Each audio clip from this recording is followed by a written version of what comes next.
안녕하세요 여러분, 김영현 전도사입니다. 오늘은 여러분과 함께 동성애 반대를 외친 신학생을 퇴학시킨 신학교라는 제목으로 여러분과 함께 말씀을 나누길 원합니다. 최근에 저는 신학교 수업 시간에 동성애 옹호 발언을 하고 그것에 대해 반대하는 학생의 의견을 묵살한 교수님에 대해서 영상을 찍어 올린 적이 있습니다. 그 영상은 교계에 큰 충격을 주며 삽시간에 퍼져나갔고 결국 해당 교수님의 귀에까지 들어가게 되었습니다. 그런데 해당 교수님은 이런 발언에 대해 사과하는 것이 아니라 적반하장으로 학교에 저를 고발하여 이 문제에 대해 제가 조사받게 되었습니다. 그리고 드디어 오늘 학교에서는 그 조사 결과를 저에게 알려주었습니다. 학교 측의 공식 입장을 요약하면 이렇습니다. 제가 올린 영상들은 학교 학칙에 위반되는 것이며 이는 퇴학에 해당된다고 말을 했습니다. 그리고 나서 이렇게 말했습니다.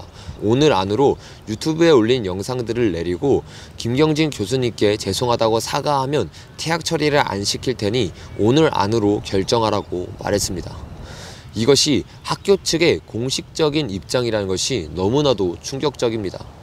여러분, 신학생이 수업 시간에 동성애를 배우고 싶지 않다고 말한 것이 그렇게나 잘못된 것입니까? 그리고 동성애를 반대하는 영상을 찍어서 영상을 올리는 것이 그렇게 신학생으로서 하면 안 되는 일을 한 것입니까? 전혀 아니지요. 실제로 그 교수님은 동성애를 옹호하는 글도 쓰시고 동성애가 선천적으로 태어났다고 믿고 계시며 그것을 학생들에게 알려주고 있습니다.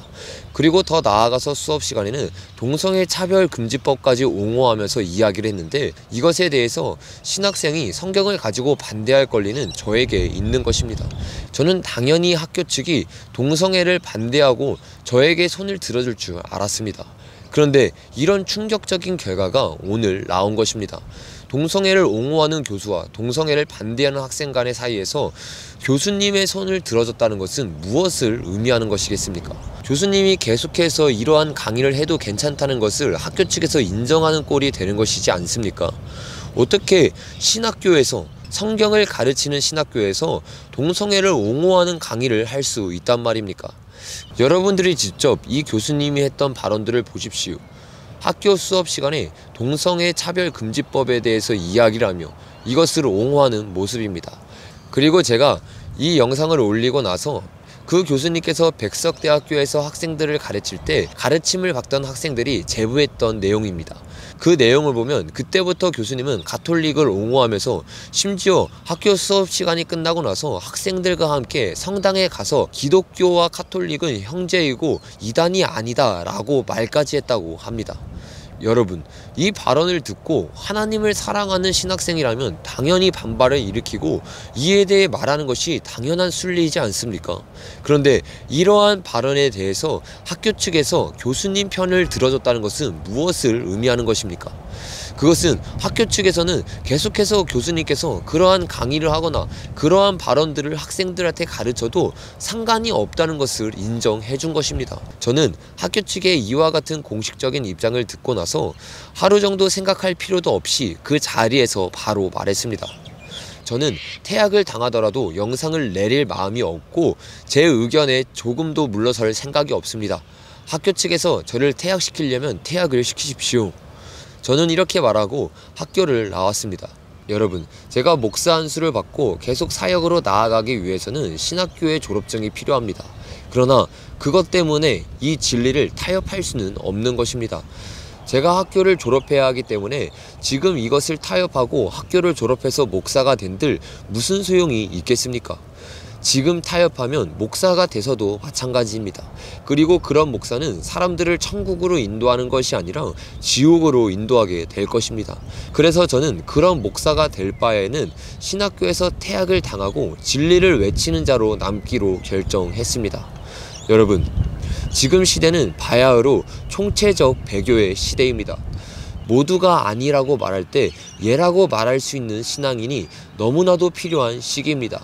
세상에서뿐만 아니라 교회에서와 신학교에서도 모두가 아니라고 말할 때 성경책을 들고 예라고 말할 수 있는 사람, 모두가 예라고 말할 때 성경책을 들고 아니라고 말할 수 있는 사람이 필요한 것입니다.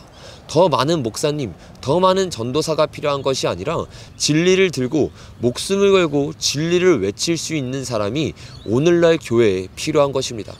여러분, 저와 여러분이 그런 한 사람이 되어서 정말로 이제는 진리를 타협하는 것이 아니라 진리가 온 땅에 외쳐질 수 있도록 우리가 끝까지 싸우며 나아가기를 원합니다.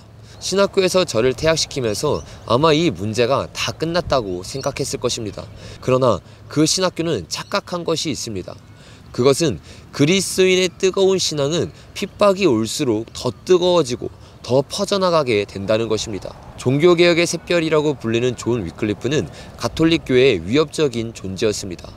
얼마나 위협적인 존재였으면 위클리프가 죽은 지 44년이 되는 해에 교황이 위클리프 무덤에서 위클리프 시신을 꺼내내어 화형을 시키고 그것을 강으로 던져버렸습니다.